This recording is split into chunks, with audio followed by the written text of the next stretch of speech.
Bom dia, pessoal. Estamos aí mais uma vez para uma reunião da Clínica Ginecológica. Hoje temos o prazer de receber o Dr. Márcio Okada, que é o coordenador técnico-científico da ginecologia. E hoje ele vai dar uma aula para a gente de leiomioma uterino. Obrigado, Márcio, pela disponibilidade. Fica à vontade, você tem o tempo que for necessário. Bom dia, pessoal. Então, dando sequência aqui à parte didática das nossas aulas da residência médica, coube a mim falar de leiomioma uterino, né? Patologia que eu vejo bastante no ambulatório, talvez que seja de maior responsabilidade para os procedimentos cirúrgicos aqui do hospital. Agradeço Luiz e Lia, né, pelo empenho aí por manter aí as aulas. Eu acredito que os residentes têm que também tentar se empenhar para conseguir assistir essas aulas, porque é nesse momento que vocês vão ter possibilidade de tirar algumas dúvidas que venham a ficar depois da aula. Então, o leiomioma é um tumor pélvico sólido, que é o mais frequente do trato genital feminino. É um tumor hormônio dependente, tá? E varia muito do tamanho deles, que pode ser desde tamanhos bem pequenininhos até volumes maiores, que podem até confundir com uma situação gestacional. Então, ele é uma patologia bastante frequente, 20% para as mulheres com até 30 anos, tem um pico ali por volta da terceira, quarta década, 40% das mulheres com idade maior que 50 anos. Né? Se a gente for avaliar todos os casos de esterectomias e mandar para anátomo patológico, a gente vai acabar encontrando em 70% delas um mioma uterino. Então, de fatores de risco, né, a gente tem aí as pacientes de cor negra, que vão ter aí uma possibilidade maior para ter essa afecção, uma idade que é variada de acordo com a raça, 35 a 39 mais frequente nas negras, 40 a 44 nas brancas. A nuliparidade é um fator de risco, e a gente considera até que nas multíparas a gente vai ter uma redução desse risco de por volta de 75%. Algumas pacientes vão ter história familiar, que tem aí comprovação de acometimento relacionado à parte genética, histórias de hipoestrogenismo, então meninas que entraram na época, na menarca mais cedo, aquelas situações de hipoestrogenismo nos casos de anovulação, que também podem trazer um estímulo maior de estrogênio, levar também a possibilidade de miomas, que a gente encontra nas pacientes de SOP. Né? E a obesidade também tem bastante relação com isso, né? Porque a obesidade está relacionada à produção periférica de estrogênio, então aumento de 2 a 3 vezes, e todas as afecções que levam ao aumento do peso também podem ter relação com isso. Tá? Então, a dieta também, anticoncepção é uma coisa que tem aí o uso dos hormônios, então é uma situação que pode também estar relacionada. Então, o estrógeno e a progesterona, eles têm a capacidade de trazer aumento aí nas taxas mitóticas, aumentar aí os fatores de crescimento celular. Né? Decorrente disso, você pode ter um estímulo que vai gerar o nódulo miomatoso. Então, o mioma ele é bem relacionado aos hormônios ovarianos, fato que a gente percebe quando a gente tem ali uma paciente gestante que vai ter um aumento desse padrão de crescimento miomatoso, e também na época da menopausa, que você pode ter uma regressão dos volumes desses miomas.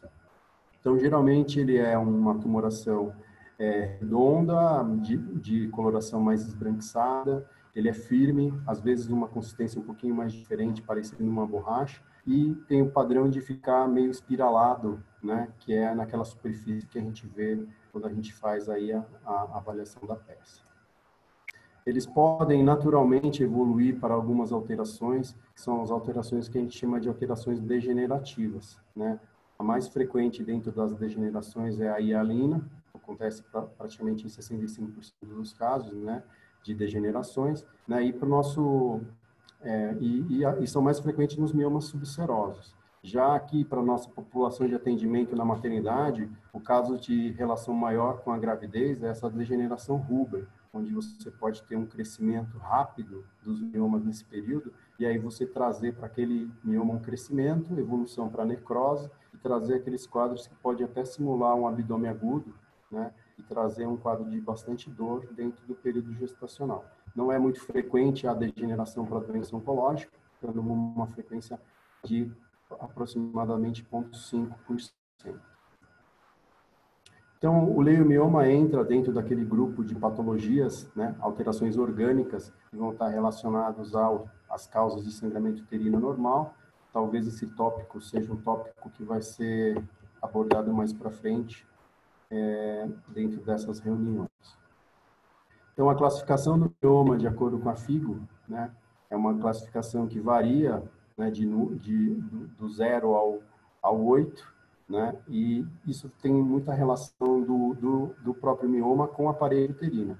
Então, a gente vai chegar desde um mioma que está totalmente intracavitário pediculado, até um contrário, que seria um mioma totalmente pediculado extraútero, né, que é aquele subseroso pediculado. Tem alguns tipos de miomas que são mais raros, né, que são miomas que estão na região cervical, e tem os outros que são os parasitas, os miomas parasitas. Até na semana retrasada, a gente fez uma cirurgia até em conjunto com o cirurgião geral, ela tinha um mioma na região periretal, né, que a gente teve bastante dificuldade para tirar. A cirurgia a gente fez até, foi com a doutora Amanda, e foi feita a retirada desse mioma com bastante dificuldade. Na semana passada a gente fez um que era bem pediculadinho, né? Foi a cirurgia que a gente fez aí com a doutora Nicole, e era um pediculado tipo 7. Então, os miomas subserosos, eles são subserosos que estão ali na parte externa do útero, eles vão ter um crescimento geralmente para fora do útero. Com isso, a gente não vai ter uma relação muito forte com alterações de padrão menstrual, né? Gera mais desconforto, muitas vezes eles são volumosos e trazem aí a possibilidade de desconforto pela pressão dos outros órgãos, né? Então, os pediculados, geralmente eles vão ter um pedículozinho que vai estar trazendo essa ligação do mioma com a área que gerou ele, né? Que é o mioma que a gente considera o progenitor, o miométrio progenitor. Tá? Já os intramurais, né, são os miomas mais comuns, né? Aqui numa abordagem laparoscópica, a gente vê que foi cortada a serosa e foi tentada aí a retirada desse mioma que estava dentro da parede. Ele tem relação com bastante fluxo, né, um intenso fluxo menstrual, pode ter associação com dor pélvica e também a sensação de peso. Já os submucosos, considerando a parede uterina, eles estão mais profundos, né, mas eles vão estar ali dentro da cavidade, e eles são os responsáveis pelos sangramentos uterinos mais intensos, prolongados e também os de mais difícil controle clínico. Então, a maioria dos casos de mioma, eles são assintomáticos, né? A gente não vai ter ali miomas igual a problema, né? A gente vai ter ali, geralmente, muitos achados de exames de rotina que vão mostrar ali a presença de um mioma. E esse mioma, na maioria das vezes, não vai trazer nenhum tipo de transtorno para o paciente, né? Vai trazer a preocupação de ter um problema, mas é um problema que muitas vezes, na maioria das vezes, não traz sintomatologia para incomodá-lo, né? Contrapondo a isso, né, a gente vai ter as pacientes que vão evoluir com o quadro de sangramento uterino anormal, né, que vai depender muito da quantidade de miomas, da relação dele com a parede do útero, para trazer mais ou menos sintomatologia para essa paciente. Tá? A dor pélvica também é uma coisa que ocorre com bastante frequência, né? Lembrar que nem foi falado anteriormente, pode ter uma relação com as situações de degeneração, né? Vai gerar também aquela hemorragia intraperitoneal nos períodos menstruais, que pode incomodar um pouquinho mais, e também a compressão do útero, né? Dos órgãos vizinhos, né? Com isso, a gente pode ter aí quadros que vão ter associação com dispareunia, sensação de pressão na bexiga, eventualmente podemos ter até situações de incontinência urinária, pressão no intestino, alterações do hábito intestinal, alterações venosas, crescimento anormal da parte inferior do abdômen e os síndromes anêmicos decorrentes aí do sangramento menstrual. Outra possibilidade é a gente ter aí quadros de infertilidade, né? Vocês agora estão fazendo curso de infertilidade, que foi aí elaborado pelo Dr. Luiz. Não sei se esse tópico foi abordado já, mas Os miomas, eles podem trazer alteração no contorno endometrial, pode trazer uma dificuldade na implantação, né? Pode dificultar o acesso dos espermatozoides, devido até ao aumento volumétrico do mioma, né? Do útero, da cavidade uterina em geral, né? Trazer deformidades e alterações na contratilidade do útero. Também, pela localização, eles podem distorcer a anatomia do útero, obstruir os canais... Oi, tá tudo, e você? Oi? Deixa eu colocar um aqui. Anormalidades na vascularização e também o processo de inflamação intracavitária crônica pela presença do mioma lá.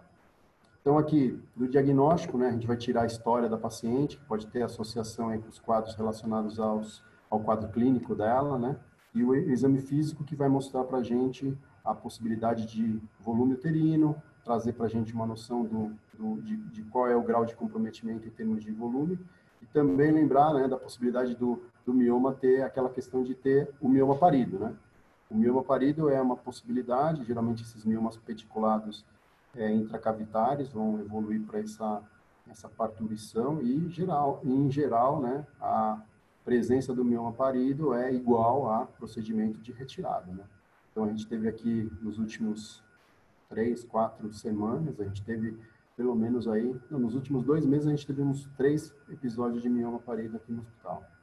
Tá, o ultrassom, né, um exame mais utilizado para evidenciar esses achados de nódulos uterinos, né? A ressonância magnética entra como um padrão ouro, porque ela traz aí a localização exata e o acometimento das estruturas periuterina, né, que vão estar aí trazendo uma imagem um pouco mais detalhada, né? Aqui a gente trouxe uma imagem que mostra uma tumoração miometrial, né? Lembrando que a característica da imagem desse mioma em si é mais ou menos parecida com a imagem aqui da região muscular, né? Diferente aqui do tecido gorduroso, que é mais prevalente a água, né? Que fica mais ou menos contrastado igual à região da bexiga. Nessa outra imagem aqui, a gente consegue ver bem o corpinho do útero, né? O eco endometrial aqui fininho aqui dentro. E aqui a gente consegue ver que tem uma distância, né, do endométrio até o mioma, que são aqueles mantos, né, que a gente fala de manto interno, a distância do endométrio até o mioma, e o manto externo, que é a distância da serosa até o mioma. Nesse caso é o mioma subseroso, né, que pode ser aqui ou o 6 ou o tipo 7, a gente não consegue ver aqui que é tão peticulado, mas provavelmente é aquele 6, né, que vai trazer para ela, nessa imagem, de um mioma volumoso, subseroso, e talvez aqui a indicação cirúrgica pelo volume do mioma. Então, a outra opção em termos de diagnóstico, a esteroscopia, né? Ela tem bastante sensibilidade, né? Vai ter uma visualização da cavidade uterina como um todo, né? E aí vai definir esse mioma como um possível diferencial, que seria também o pólipo. Então, assim, pela avaliação da esteroscopia, então entraria os tipos 0, 1 e 2, né, que são aqueles mesmos que a gente viu na classificação da FIGO, ou intracavitário, ou com 50% menor que 50% intramural, e o outro tipo que é o maior de 50% intramural. Tá? Tem outra possibilidade de diagnóstico esteroscópico, né, que é bem a tabelinha que está impressa na nossa folha de esteroscopia, que traz uma avaliação mais detalhada com o tamanho do mioma, algumas avaliações em relação à parede lateral, que vai predizer ali, vai dar uma sugestão no que diz respeito à tranquilidade ou à facilidade maior ou menor para a cirurgia esteroscópica. Então, de acordo com o score que for somado, a gente vai ter o grupo 1, 2 e 3, e geralmente no grupo 3, quando você tem uma dificuldade técnica maior para o tratamento esteroscópico, aí é encaminhado para fazer outra via, que pode ser a via ou laparoscópica para fazer a miometria ou a laparoscópica. Então, assim, tirando daí, a gente vai ter a possibilidade de fazer o tratamento, né? Ela já fez o diagnóstico, a gente vai evoluir para o tratamento, que o nosso principal, no momento inicial, a gente vai tentar estabilizar a paciente, tentar até trazer uma redução de volume de mioma e coibir, né, controlar todas as manifestações clínicas que ela venha a ter. tá? As mulheres jovens, principalmente com aquela prole que ainda não está definida, e as pacientes na pele.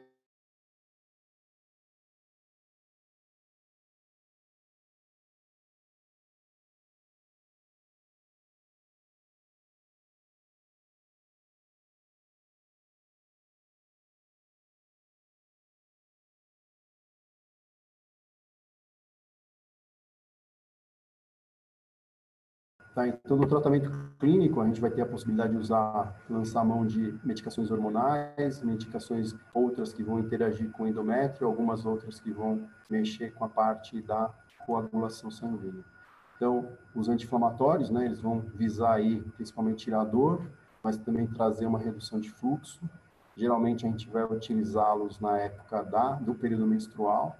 Lembrar que não é uma medicação para a gente usar por muito tempo, né, porque podem estar relacionadas alguns efeitos colaterais.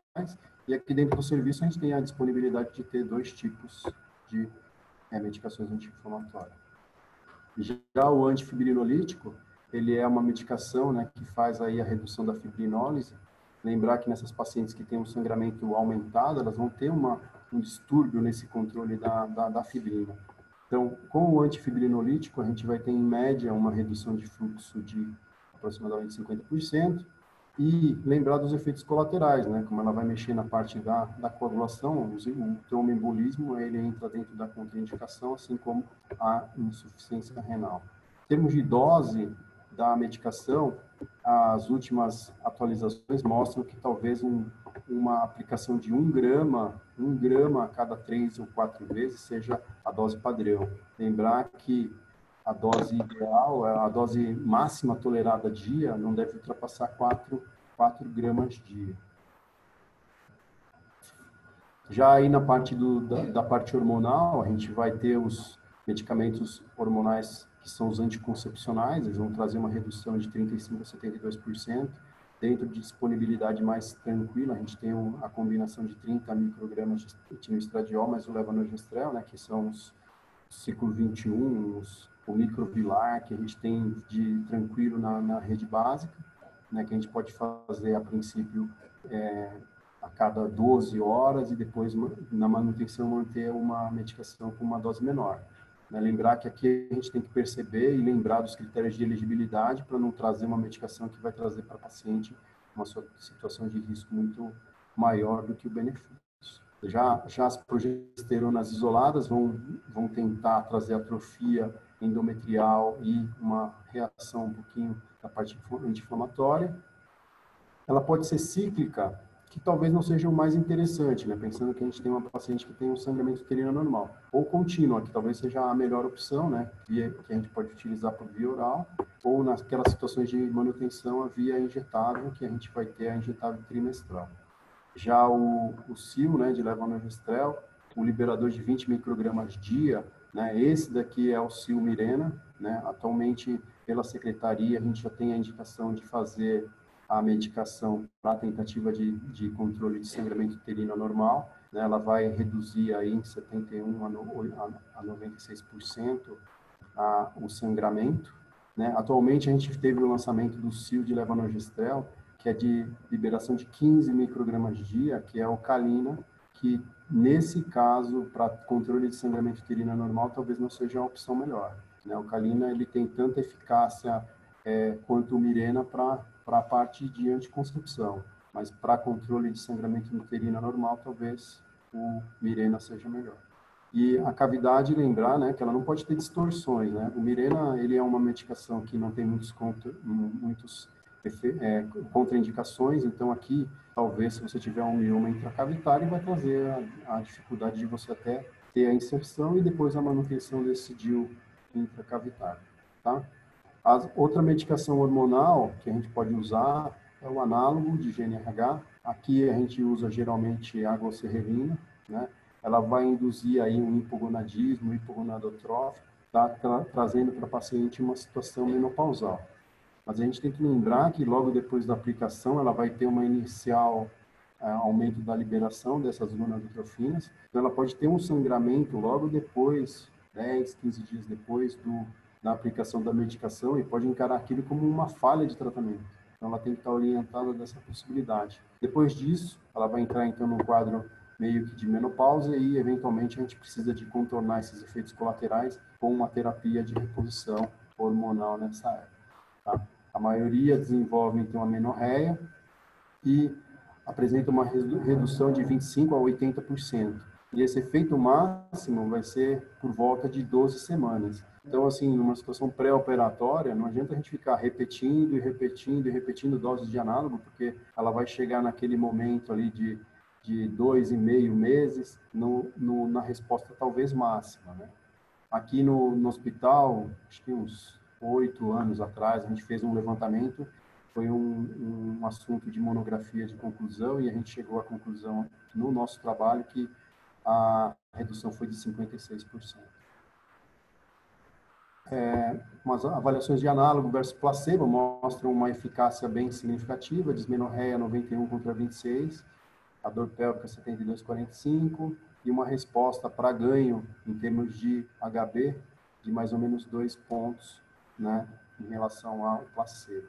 A hemorragia foi um evento que ocorreu, lógico, pode acontecer por alguns tipos de mioma rebelde a tratamento, mas bem menor do que se você não tivesse feito. Tá? Então, os efeitos pré-operatórios, né, que a gente usa, pode trazer a diminuição do mioma, do útero como um todo, né, melhora da parte clínica para trazer uma paciente que anteriormente não estava em condições cirúrgicas para uma situação de condição cirúrgica. Lembrar que aqui a gente vai ter uma redução que pode propiciar uma outra via de abordagem cirúrgica, ou via vaginal, ou via laparoscópica, ou até mesmo mudar de uma incisão mediana para uma incisão transversa. Aí, nas situações de miomectomia, vai trazer também uma redução de sangramento intraoperatório. Dos efeitos adversos, né, como vai simular uma situação de menopausa, então todas aquelas alterações relacionadas à menopausa podem ocorrer. Da parte óssea, a gente tem uma reversão desse quadro, que pode acontecer depois de 6 a 9 meses do tratamento. Então, daqui é uma imagem que a gente tem dentro do nosso protocolo, né? A gente vai chegar ao diagnóstico de mioma uterino, e uma situação que vai ser uma situação que ela vai estar ou assintomática ou numa situação gestacional, a gente não vai intervir, né? Na situação de úteros volumosos, a gente pode até conversar com a paciente da possibilidade de um tratamento cirúrgico. Agora, nas que tem os sintomas, aí a gente vai ter, de acordo com os sintomas, a tentativa de um tratamento clínico, né, com aquelas modalidades que foram colocadas. Na situação de melhora, controle, aqui para a gente, se ela controlou com a medicação, a gente pode liberar de alta para a eventualidade de voltar caso tenha uma recidiva dos sintomas. Na situação de não melhorar, aí o ponto-chave é o desejo reprodutivo. Se sim ou se não, vai trazer para a gente as opções em termos de tratamento. Na paciente que não tem mais desejo reprodutivo, a esterectomia, que vai trazer a resolução do quadro definitivamente, e possibilidade de realizar a embolização, em situações em que a paciente não tem condições cirúrgicas ou clínicas, ou também não tem o desejo de realizar a retirada do útero, a gente pode lançar a mão da embolização. Já no caso de desejo reprodutivo, pode ou não ser feito o análogo, não é uma coisa obrigatória, tá? E vem aqui para a situação de miomectomia, que vai dependendo da localização do mioma, para uma via esteroscópica, uma laparotômica ou uma laparoscópica. Isso vai ficar a critério aí da posição do mioma e também da habilidade do cirurgião. Márcio, Então, antes de você entrar na parte do tratamento cirúrgico, queria fazer umas perguntas aí que você fizesse uns comentários. Então, o que a gente vai fazer para os pacientes que estão com uma crise hemorrágica, por exemplo, no pronto-socorro, né? Quais são as medicações que a gente tem disponível no serviço ou que não tenha disponível aqui ou fora, no sentido de controlar essa crise hemorrágica? Então, essa questão é uma questão que já foi motivo de várias provas, né, em que a gente faz coloca esse quadro clínico, né, de paciente com sangramento na época do menacme, e a gente coloca o roteiro ideal em termos de resposta, né, na prova, seria você tentar aí trazer uma avaliação, descartar, né, a possibilidade de gestação, avaliar laboratorialmente o grau em termos assim, de perda, né, que seria através de um HB-HT, né, e, eventualmente, dentro da possibilidade, um exame de imagem de ultrassom, né, considerando que você pode fazer um exame clínico e definir ali com uma possibilidade maior ou menor de ter um útero miomatoso, né. Dentro das opções em termos de tratamento, né, chegou no pronto-socorro, talvez em termos de padrão ouro, para você ter uma melhora do fluxo sanguíneo, seria a opção primeira dos antifibrinoloíticos. Você faria ali uma dose que aqui no hospital a gente tem as medicações só de infusão venosa, né? Tem algum tipo de restrição em termos de disponibilidade, mas é uma coisa que pode ser feita dentro de uma situação emergencial. E o anti-inflamatório, que você pode fazer a aplicação dentro do tempo que fica aguardando a resposta dos exames, para ver se já há ou não algum tipo de melhora, tá? Então, de cara, você faria as terapias não hormonais, né? Aí vindo o resultado, beta negativo, um HB ali estável, não com indicação de hemotransfusão, você pode aí levar em consideração a possibilidade de fazer alguma medicação hormonal. Aí você pode introduzir aí a progesterona, você pode introduzir o anticoncepcional como uma dose para conter o sangramento, você pode fazer o anticoncepcional 2 comprimidos por dia, a progesterona 3 vezes por dia, para fazer uma tentativa de melhorar disso, né? Ou manter o antifibrinololítico na dose ali recomendada por 3 a 5 dias, e aí depois tentar fazer a paciente já ficar numa situação de amenorreia. Você pode introduzir para ela uma medicação, né? Sempre lembrando dos critérios de elegibilidade, deixar ela numa situação de controle para tentar não ter um novo episódio no próximo ciclo menstrual, né? Então, aí na evidência tem algum problema da parte uterina real, né, de ter alguma patologia mesmo, encaminhar para o serviço de referência para ir dar sequência e avaliar a necessidade do tratamento cirúrgico posterior. Legal. Outra coisa que eu queria te perguntar em relação aos análogos, acho que tem bastante, né, um monte de detalhezinhos e tal, uma medicação que pode ser bastante útil, né? Queria te perguntar se tem algum tempo que a gente usa mínimo e máximo do análogo. Aí você vai respondendo, eu vou te perguntando outras coisas. Então, o análogo é uma medicação que vai trazer para o paciente aquela situação menopausal, né? Então, assim, se você está pensando que você vai utilizar a medicação para uma paciente com desejo reprodutivo, você vai fazer uma dose que você sabe que é a dose que vai trazer uma resposta máxima, né? Então, assim, você trazer para ela uma medicação que você vai mensalmente aplicar é uma coisa que talvez seja mais incômodo, né? Porque como é uma medicação de alto custo, ela vai ter que buscar e tal.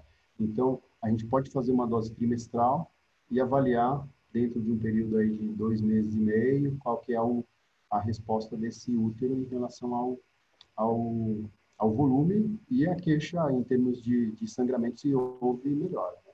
Então, geralmente a gente faz a dose de 10,8 numa dose trimestral. Se você tiver já uma paciente que está ali um pouquinho mais perto já com uma reserva folicular um pouco mais baixa, você pode até optar por fazer uma dose mensal e ver como vai ficar em termos de resposta, ela vai aplicando, porque às vezes essas doses mensais elas vão trazer um retorno à capacidade em termos de produção hormonal mais rapidamente, né? E pensar, se a paciente tem uns 41, 42 anos e você deixa ela ali 7, 8 meses sem menstruação, talvez seja um tempo que para ela vai trazer aí ela está correndo quanto tempo, né? Para ter ali a situação gestacional. Então, geralmente, trimestral, algumas situações ocasionais a gente pode fazer mensal. E a dose máxima a gente faz por 3 meses. Por quê? Porque a resposta é por esse tempo, entendeu? Não adianta você pegar um útero que não respondeu com 2 meses e meio, você fazer mais uma esperando que ele vai mudar. Geralmente não vai mudar. Então você teve o gasto em termos de medicação, você não vai ter uma resposta que foi uma resposta adequada. Então assim, não vai mudar muito você operar logo depois desse primeiro mês, né? Então dessa primeira aplicação.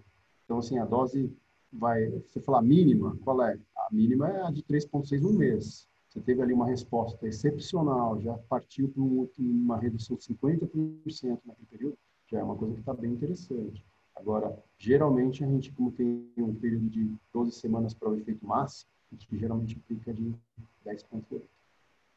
Legal. E na hora, sim, pensando nisso tudo que você falou, o análogo, acho que ele cabe aí basicamente, né, como principal papel no preparo cirúrgico, né? Ela vai te preparar, vai te trazer condições melhores, vai clinicamente compensar a paciente, reduzir o volume do mioma, melhorar, né, clinicamente o paciente para poder operar. Acho que esse é a principal indicação, certo? E a segunda é essas pacientes que estão na véspera da menopausa, né, na perimenopausa e tal, para ver se a gente consegue, numa sorte, que a paciente entre na menopausa logo na sequência, nesse período de amenorreia, né, Sim. secundária da medicação. E aí, como contra, o que você falaria de contras, assim, do análogo, né? Então, o análogo tem todo esse efeito colateral, né? Que é uma coisa que vai trazer para o paciente aqueles distúrbios de onda de calor com quase uma frequência muito grande, né? Você induzir uma menopausa para uma paciente que não está tendo aquela redução gradual de hormônio, você vai ter sintomatologia. Isso daí é uma coisa que é praticamente certa, né? É que nem você fazer a oforectomia de uma paciente no MENAC. Então, essa questão é uma questão que tem que ser comentada, porque vai ter mudança aí em todos os parâmetros, né? Ela vai ter a onda de calor, vai ter a questão da alteração da vida sexual, libido, todas essas questões associadas, elas podem mudar. A alteração do humor. Então, essas questões são relacionadas ao efeito colateral.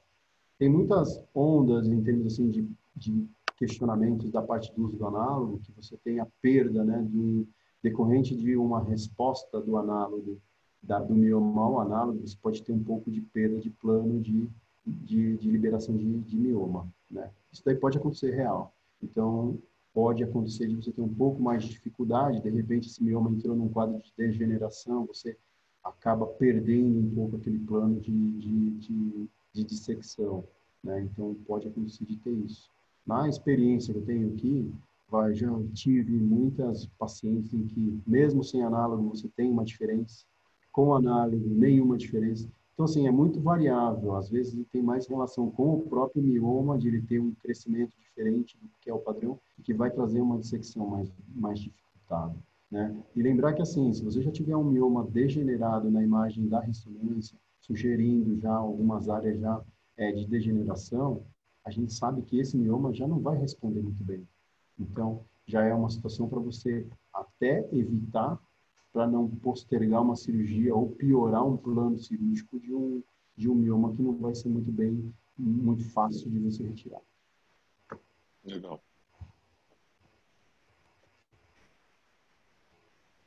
Alguém tem mais alguma questão? Nicole?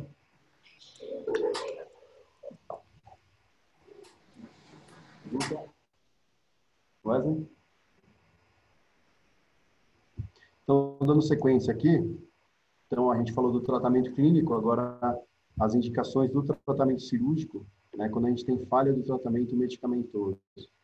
Então, geralmente, quando a gente passa a visita na enfermaria, a gente tem a impressão de que os remédios não funcionam, né?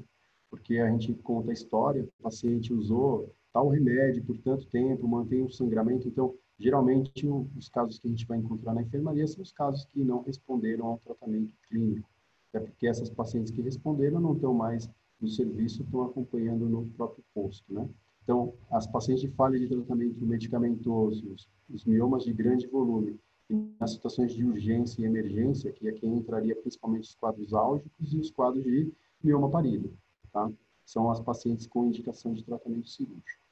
Então, das modalidades de tratamento cirúrgico, como foi mostrado anteriormente, a gente vai ter a diferença de um para o outro tipo, que vai depender do desejo de preservar esse útero para a paciente, para possibilitar para essa paciente uma vida reprodutiva futura, né? Então, esse procedimento ele pode ser feito via endoscopia, né, que pode ser a esteroscopia ou a laparoscopia para a miomectomia, e também a via laparotômica, né? Lembrar que a recorrência desses miomas ocorre em 18% das pacientes, após 10 anos, mais ou menos 27%, né? E aqui, dentro do serviço, em alguns momentos, em alguns casos, a gente usa o análogo, na dose de 10,8 subcutâneo.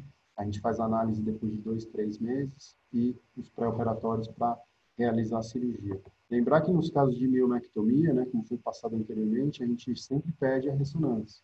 A ressonância consegue quantificar para a gente um número mais claro de miomas, a localização desses miomas, até para a gente já predizer dentro do próprio ambulatório o grau de risco ou o grau de dificuldade técnica cirúrgica que a gente vai ter, tá?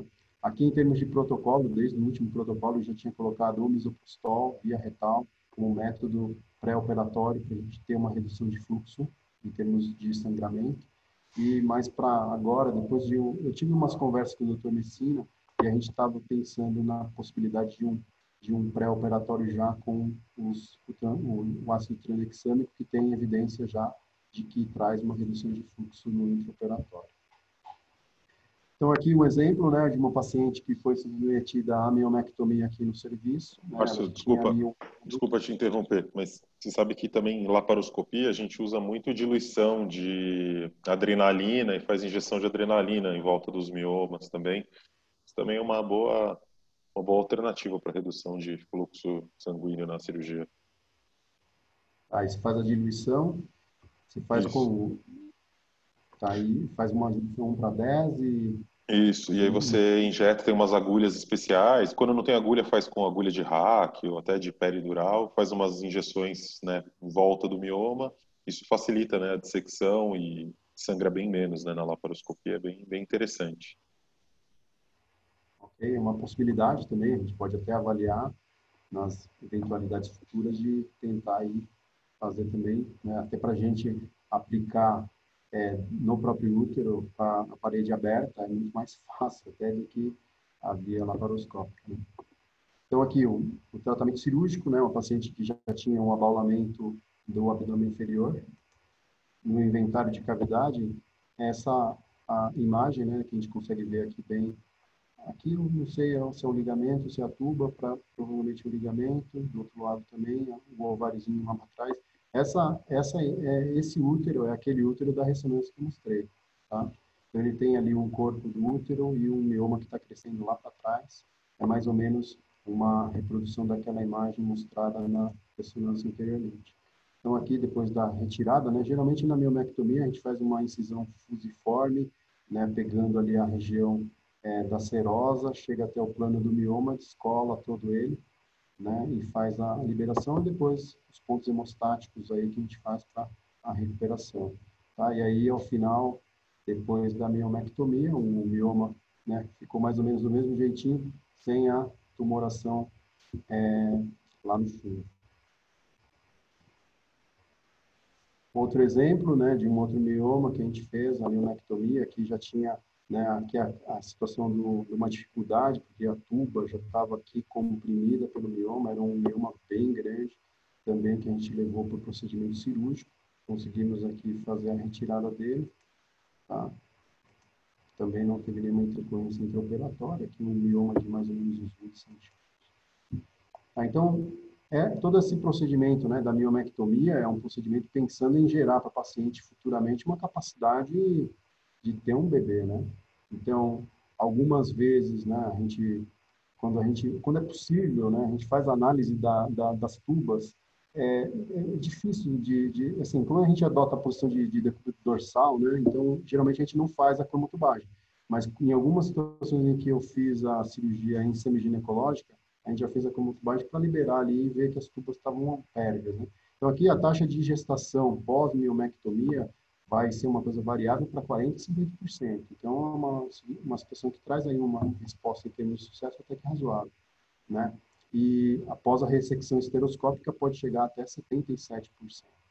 Né? Então, as principais complicações cirúrgicas, né? Assim, no intraoperatório tem o risco da própria esterectomia, né? Então, as pacientes têm essa consciência, têm os termos assinados com essa possibilidade de evoluir para uma esterectomia, caso de situação de urgência e emergência, né? E essas possibilidades de complicações pós-operatórias estariam relacionadas às aderências, né, que vão ocorrer com mais frequência quando você faz a incisão na parede posterior, né? Aderências tubárias que podem vir depois de qualquer manipulação abdominal, você pode ter aí uma possibilidade de aderência tubária, e também as aderências intestinais.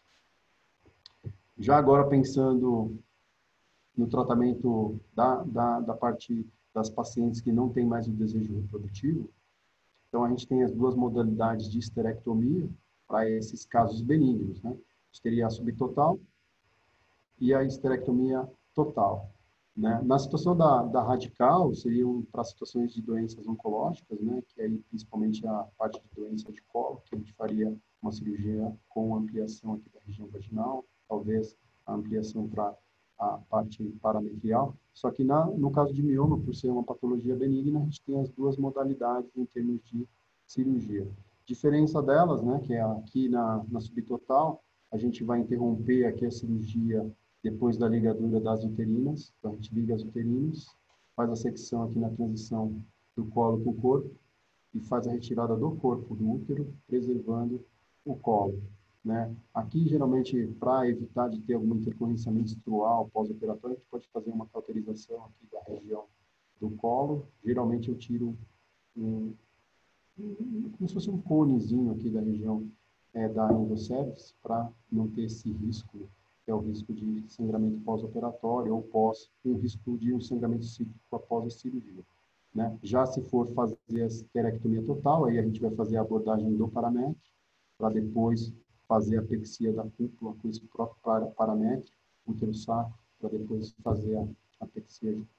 Então, aqui um exemplo, né, de um útero miomatoso, que a gente fez a retirada. A gente vê uma tubinha aqui já, a outra tubinha ficou aqui para baixo, tá? É exemplo também aqui do nosso serviço. E aí vem a questão, né? Esterectomia. Fazer qual? Qual é melhor? Esterectomia total, esterectomia subtotal. Então, vem vários questionamentos, né, quanto a essa situação, né? A esterectomia é uma cirurgia já bastante antiga, teve evolução para, na época em que a gente ainda não tinha muitos antibióticos, optar por uma subtotal para evitar o contato vaginal com a cavidade pélvica, mas foi por volta da década de 90 em que a cirurgia laparoscópica começou a ser muito mais frequente, que foi começado a ter aí uma opção pela cirurgia subtotal. E nessa época também trazia algumas questões para trazer a motivação para isso, né? E que aí traziam possibilidade de manter uma preservação da estática pélvica, uma cirurgia de menor dificuldade mesmo, mudaria, porque traria benefícios em relação à parte da vida sexual, coisas que estariam relacionadas à manutenção do colo ali sem a retirada dele. Né? O contrário, né? Quando você faz a retirada do colo, você tem aí uma possibilidade de você prevenir a doença do colo. Então, vários levantamentos feitos, publicação de 2012, vários ensaios randomizados, 1.553 pacientes avaliados. Conclusão: não houve diferença, função urinária, intestinal ou sexual, a curto prazo, 2 anos, a longo prazo, 9 anos pós-operatório. Tempo de operação subtotal menor em aproximadamente 11 minutos, quantidade de sangramento menor, mais ou menos 57 ml, foi significativa essa redução, tá, da esterectomia em relação à total. Porém, essas diferenças não foram diferenças que trariam tanto benefício clínico e a não evidência de que traria uma menor situação de transfusão sanguínea, tá? O sangramento vaginal, que nem eu falei, aquele sangramento cíclico, podia acontecer nas pacientes de subtotal e ficariam aí numa situação de sangramento pós-esterectomia, que talvez não fosse uma coisa interessante, mas é um sangramento em quantidade. Tá, então, dessa conclusão, né, foi feita a conclusão de que a comparação dos dois métodos não traziam diferenças para justificar uma em relação à outra. Então, não justificaria uma mudança de técnica cirúrgica definitivamente para prevalecer a subtotal, porque essas diferenças não tinham tanta importância assim. Tá, e lembrar, né, que aqui a gente está dentro de uma população, em termos de exposição de risco, em que a gente tem que avaliar a situação, que são as situações que a gente tem no nosso serviço público de possibilidade de fazer o rastreamento do colo. Então, sempre peço para os médicos, cirurgiões aí da equipe, que tentem ao máximo fazer a retirada do colo e deixá-lo, eventualmente, caso tenha uma intercorrência de dificuldade técnica para você poder fazer a retirada do mesmo. Ô, Márcio, Outra... Oi. Volta um pouquinho aquele outro slide lá do o outro, aquele versus aí. Então, uma coisa que acho que vale a pena assim comentar, né? Eu, né, na minha experiência de laparoscopia, né, algumas coisas que nem você falou, você trabalha mais antiguinho e tal, algumas coisas, né, relacionadas a isso, né? Então, essa questão da preservação da estática pélvica depende muito da técnica que a gente usa para fazer a esterectomia total laparoscópica, né?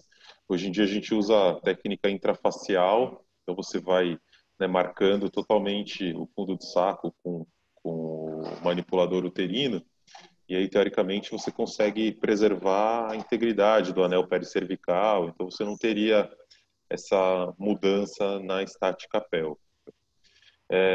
Em relação a essa questão de ser a melhor tática para endometriose profunda, também depende da localização da endometriose, né?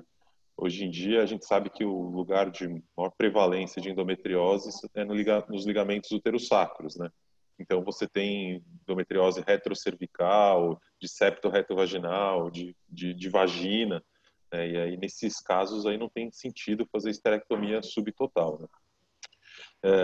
Em relação àquilo que você falou, né, do tempo e da quantidade de sangue perdido, é bastante pequeno. Apesar de ser significativamente estatístico, é bem pequeno, né? Você falar em 50 ml de sangue, em 11 minutos de cirurgia, né? Se você não tiver dificuldade técnica, que nem você falou, acho que não tem muita justificativa de fazer, né, esterectomia subtotal de rotina, né? Então, acho que a recomendação é que a gente sempre procure fazer esterectomia total, não é isso? Sim. Sim, então, até aqui pensando, né, em população do nosso serviço, né, questão da prevenção de colo, muitas vezes a paciente ela não vai ter acesso ao rastreamento do câncer de colo e a gente eventualmente a doença vindo futuramente, né? Então, é um pouco diferente da realidade de clínica privada, né, que você vai ter o acompanhamento, vai manter o acompanhamento do seu paciente, vai ter ali aquela regra em termos de rotina, que até foge um pouco da recomendação de rastreamento, porque as pacientes de consultório, elas fazem papa todo ano. Se você falar para ela que ela não precisa fazer, pode fazer a cada 3 anos, ela acha estranho, né? E até porque isso é uma coisa que já está disponibilizada pelo convênio, então ela vai querer fazer todo ano. Então, aqui, para a nossa realidade em termos de população, vale a gente pensar nessa tentativa, né? Se não tiver uma dificuldade técnica que justifique a manutenção do colo, vale a pena tirar, tá? Vale a pena tirar.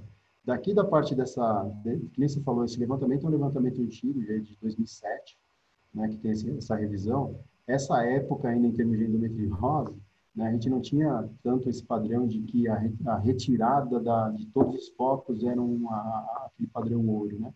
Aqui ainda muita gente fazia só a cauterização de focos, né? Então isso daqui trazia para aquelas cirurgias mais difíceis, em que você tinha aquela dificuldade de abordagem retrouterina, ele era praticamente só feita a cauterização. Hoje em dia já é uma cirurgia que já tem uma necessidade de um envolvimento maior, uma especialização já maior para você conseguir fazer a abordagem até da parte intestinal associada, para deixar a pelve sem nada, né? Que nem fosse uma doença oncológica, fazer uma citorredução ótica, né? Você tirar todos os focos de endometriose possível. Ok? Perfeito. Então, aqui, mais um artigo, né, que foi da International Uroginecologia Association, 2018, né, aqui tem o Dr. Luiz Gustavo, que não é o nosso, tá? Esse médico é um médico da Unifesp, tá? Que fez um levantamento e também trouxe essa avaliação das duas opções em termos de tratamento, tá? Subtotal e total, avaliando todas aquelas questões que foram avaliadas anteriormente, tá? E também não viu nenhum tipo de diferença significativa. Até trouxe um detalhe que trouxe menor risco de incontinência urinária relatada nas pacientes que fizeram a HTA, né? Aqui, o que foi como motivo de justificativa é que depois, na hora que você faz a pexia da púrpura, ou você traz ali uma diferença em termos de melhora da região pélvica nesse sentido, mas aqui é uma coisa totalmente diferente do que era a situação habitual. Tá? Então, assim, já fugindo, então, da parte do tratamento cirúrgico, né, como foi citado anteriormente, aquelas pacientes submetidas a aquelas pacientes sem desejo reprodutivo, a gente tem a modalidade da embolização das artérias uterinas, né? Então, a embolização, o que que é? É uma tática, uma técnica, né, radiológica intervencionista, né, em que você tenta obliterar um vaso, no caso aqui, via as artérias uterinas, para uma região do corpo, né, no caso, o útero, para a gente tentar trazer uma melhoria do quadro desse sangramento. Tá? Então, assim, a contraindicação, né, então, para aquelas pacientes que ainda têm o desejo reprodutivo, não deve ser a primeira escolha, tá? Ainda a cirurgia da miomectomia deve ser mais indicada do que realizar a embolização, tá? Até entrando aí com essas mudanças de técnicas, melhora a qualidade do procedimento em termos de volumes de êmbolos, a gente pode ter aí uma melhora e é uma possibilidade que deve ser uma alternativa também para o tratamento dos miomas. Então, aqui na embolização, a gente vai ter geralmente a cateterização da artéria femoral e a gente vai chegar até a uterina, né? Vai gerar uma imagem, aqui é uma imagem gerada da uterina do lado direito, né? Que mostra toda uma irrigação da parte uterina, depois a outra artéria, nutrindo também a região miomatosa, né? E depois da embolização, né? Que você libera os êmbolos ali na região que é a região indicada, você tem aquele fluxo sanguíneo que ficou bem diminuído, né?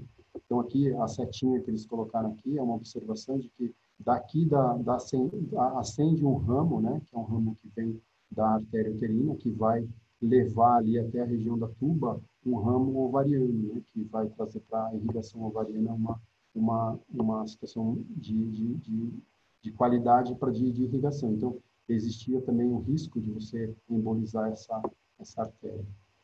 Tá, então, assim, as intercorrências desse método, né, que você tem aí a possibilidade de você também levar a embolização da artéria uterina, da ovariana, isso pode trazer um comprometimento da irrigação, futuramente uma dificuldade até para paciente com desejo reprodutivo de ter um ovário que vai responder bem a um tratamento de fertilidade. Tá? Então, geralmente é um procedimento que gera uma necessidade de intervenção com internação, porque ela pode ter bastante dor no pós-operatório, no pós-procedimento, não é uma cirurgia. Tá? E depois da embolização, ela pode evoluir com alguns quadros de incômodo, né, decorrente até da necrose, que é causada aí no mioma. E as complicações do próprio procedimento, né, o hematoma, essa amenorreia transitória de acordo com o grau de embolização que foi feito, a menopausa que pode ocorrer com um período de tempo um pouco menor, e na eventualidade da paciente conseguir engravidar futuramente, pode, decorrente dessas alterações, levar um risco um pouco maior de abortamento, hemorragias, trabalho de parto prematuro e até uma placentação anormal. Então é isso que eu tinha que passar. Eu fiz uma pincelada geral aí da parte do mioma.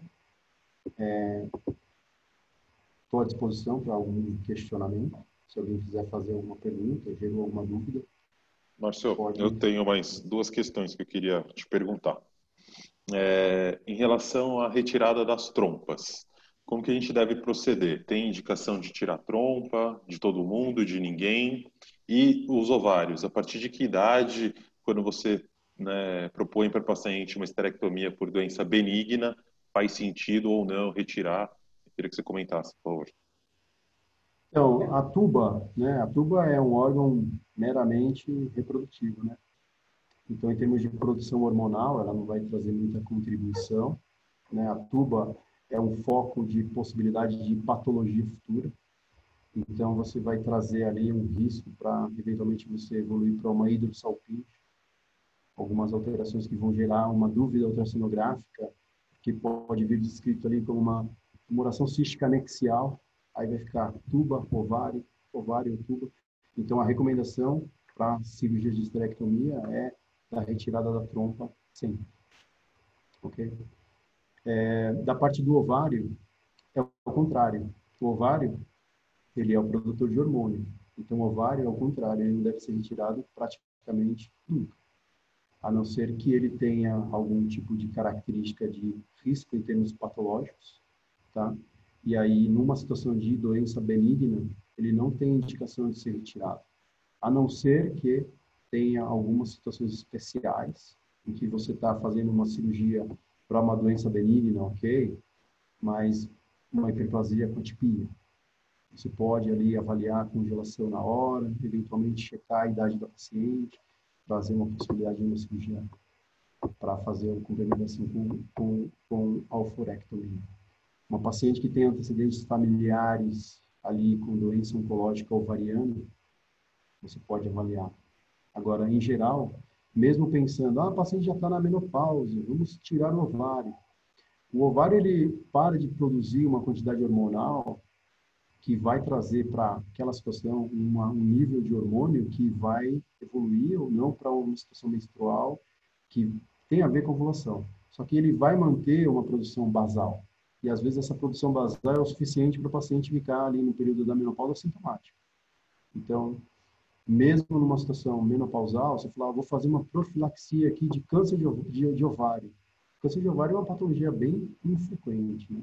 A gente pensar em fazer esse tipo de situação em termos de tratamento. Então, mesmo nas pacientes perimenopausa, menopausa, se você tiver um ovário em condições, com característica de normalidade, vale a pena deixar. Tá? Legal, obrigado. Alguém mais tem alguma dúvida? Sempre eu fazendo 1000 perguntas, né? Fala aí, Thiago. Quando eu for, se eu tiver uma paciente e eu conversar com ela, for optada por fazer o tratamento hormonal. Esse tratamento hormonal, eu sempre vou iniciar o anticoncepcional naquele esquema de ataque e aí depois eu vou regredir na dose. Tem alguma regra quanto a isso? Não, então, quando você vai fazer o tratamento hormonal, você vai fazer a dose aumentada em relação ao padrão 1 comprimido dia, se ela tiver num quadro hemorrágico intenso. Caso contrário, não. Você vai fazer a introdução da medicação com o intuito de trazer o controle, né? Então, geralmente, essas doses aumentadas em termos de hormônio, a gente vai passar para uma paciente que veio para o socorro, tá? Porque aquela paciente que refere para você, olha, meu ciclo menstrual sempre foi grande, sangro 9, 10 dias. Então, você tem uma paciente que está ali numa situação compensada e passou no seu consultório pedindo algum tipo de auxílio, você pode introduzir a medicação dentro do padrão habitual. Um comprimido dia, né, dentro da opção ou para ela manter a menstruação ou não. Então, aí você vai optar por fazer o tratamento habitual. A dose aumentada você vai fazer somente nos casos em que você tem que fazer a correção daquele sangramento, que aquilo está trazendo um prejuízo para aquela paciente, entendeu? Então, não precisa de entrar sempre em 2, 3 comprimidos, é sempre um. Nas eventualidades mais urgentes, de urgência, aí você pode fazer a medicação em dose maior.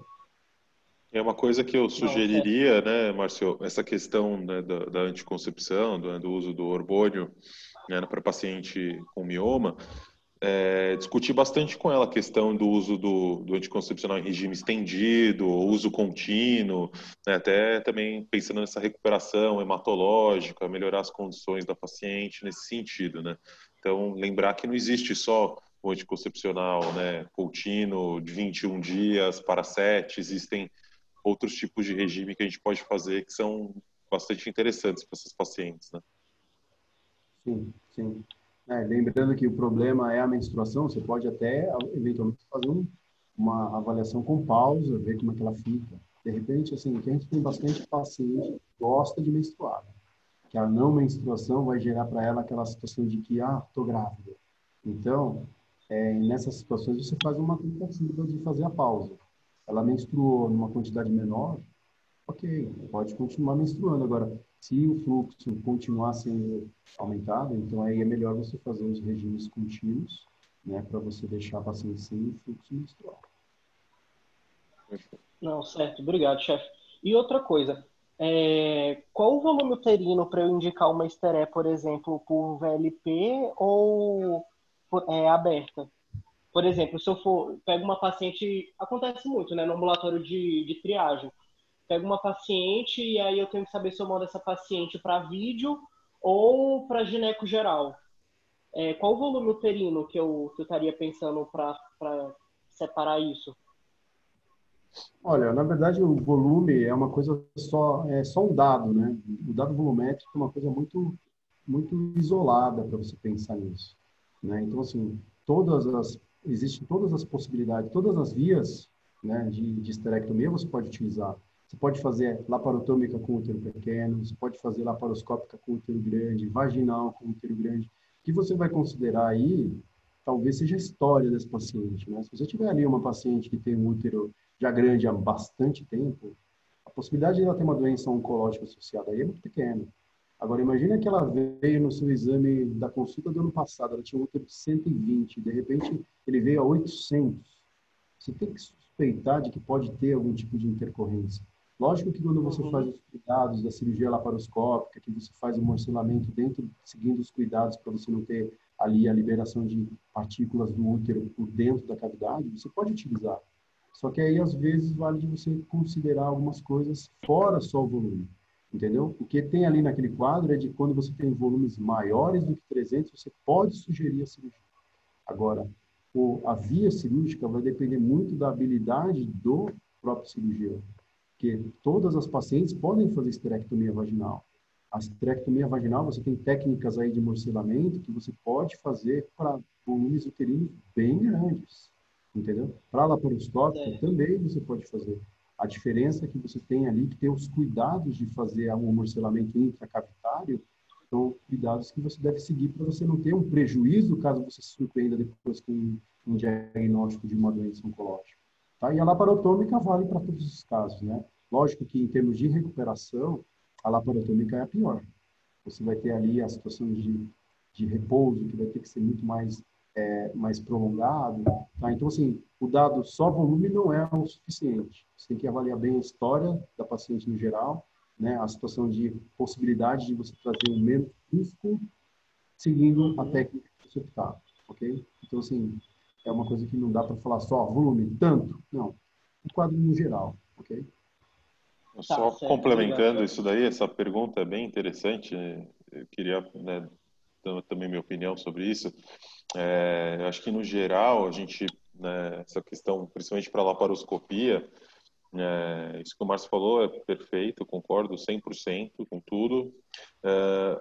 Mas essa questão da esterectomia total por vídeo e subtotal, isso o volume influencia um pouco, né? Se a gente opta por fazer esterectomia total laparoscópica, a gente acaba pensando num útero de até 350, 400 no máximo, porque a gente pensa sempre em fazer a retirada do útero via vaginal, né? Pensando em não usar morcelador, né? Fazendo cirurgia laparoscópica com morcelador, aí é o que o Márcio falou, né? A coisa é infinita e não tem um volume máximo. Só pensar sempre que na laparoscopia você tem a limitação do volume da cavidade abdominal, né? Você precisa distender, fazer o pneumoperitônio, você precisa distender a cavidade abdominal e nem sempre você tem espaço suficiente para fazer a esterectomia dentro da cavidade, né? E aí você precisa lançar a mão de outras técnicas, né? Você vai aumentar o número de punções, então, por exemplo, você tem que fazer, né, o pneumoperitônio, você não vai fazer o pneumoperitônio pelo umbigo, você vai usar o ponto de Palmer, né? Que é aqui perto do baço, e você acaba aumentando, você acaba mudando muito aquilo que você está habituado, e aí você começa a correr riscos de coisas adversas, né, nessas situações, né? Então, para laparoscopia, acho que a única coisa que vale considerar é isso.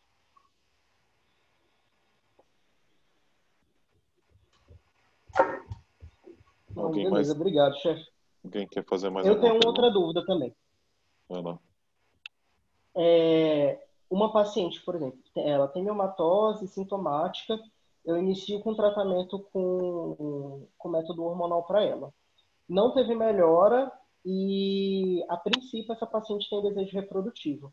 Eu mantenho o anticoncepcional e aí o próximo passo seria iniciar um análogo de GnRH, ou eu suspendo o anticoncepcional e inicio o análogo. Então, o análogo é uma medicação pré-operatória, né? Paciente que você Entendi.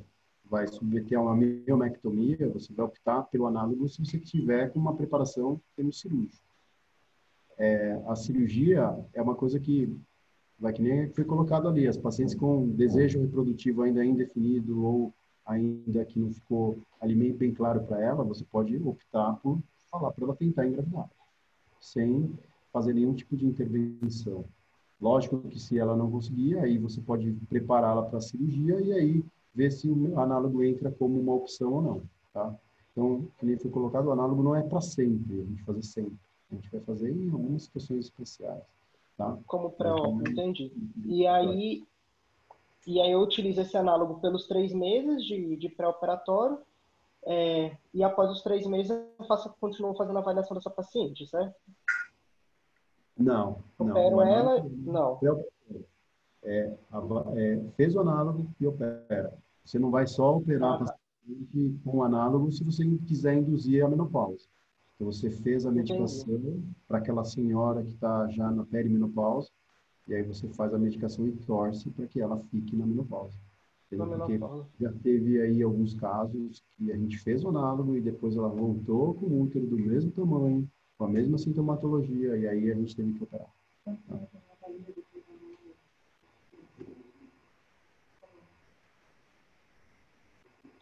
Ok? Ok, obrigado, chefe. Alguém mais? Alguma dúvida?